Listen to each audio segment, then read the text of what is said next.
Mr. Walberg from Michigan. Thank you, Mr. Chairman, and thanks for holding this hearing, and thanks to the panel for being here. Mr. Williams, you indicated that in your written testimony that an estimated 1,900 work sites participate in the Voluntary Protection Program. What percentage of those sites are union sites? Thank you, Mr. Chairman.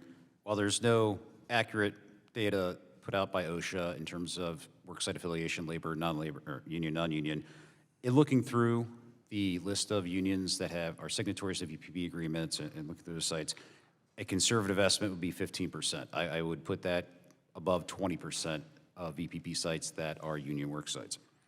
I say that because the data is incomplete to some extent. For example, in California, 61% of VPP sites are union affiliated. Okay. What additional requirements are there for work sites who are represented by a union and want to join VPP? And if you could also respond, what kind of feedback have you received from the unions about these sites? Certainly. Any site that employs union labor must have every trade that's represented on that site sign off on any VPP agreement. If even one declines, then we don't proceed. The VPP process stops. Labor maintains a critical role and critical oversight role in terms of if at any point labor looks at that VPP agreement, looks at that site and says, you're not upholding your end of the bargain management, we can withdraw our signature, and the site is out of VPP. In terms of feedback from local labor affiliates, it's been overwhelmingly positive, just simply based on the number of local signatories that I cited in my opening statement. But I want to give you a statement in their own words. This is from Jack Griffith, who works at the Central Plateau Cleanup Company out in Richland, Washington.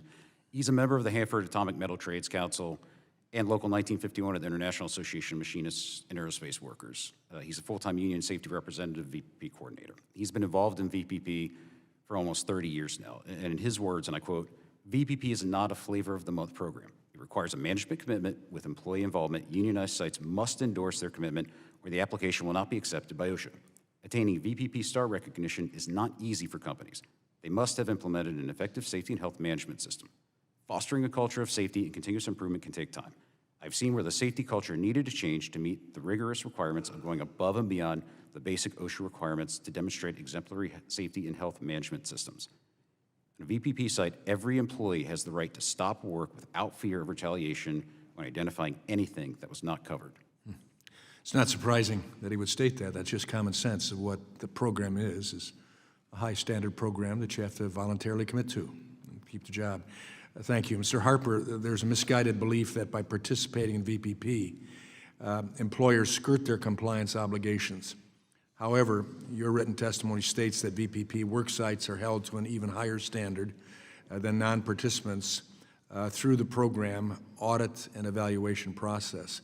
Could you briefly explain why that is, and do you believe this high standard has had a direct impact on employee recruitment, retention, and growth there at Cintas? Thank you for your question.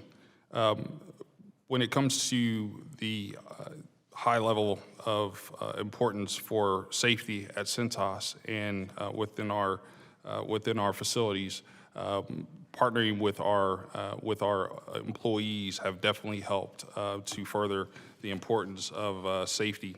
When it comes to audits that happens with OSHA, we have to make sure that we hold to a high standard with OSHA on a annual basis. We got to submit our records of where we are for continuous improvement. And then every so often they have to come back and reevaluate our site to make sure that we're held to that standard.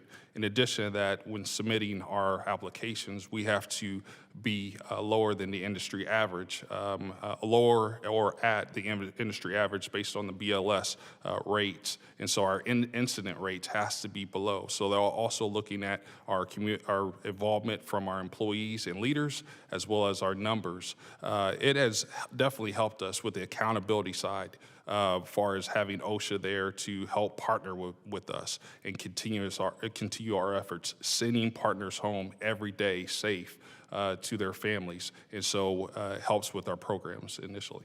Thank you. Not much time left, but Mr. Sell, yes or no? Has the participation in VPP and other compliance assistance program shifted culture of your workplace to prioritize safety? Yes, it has. That's all I wanted to hear. Thank you. Go back.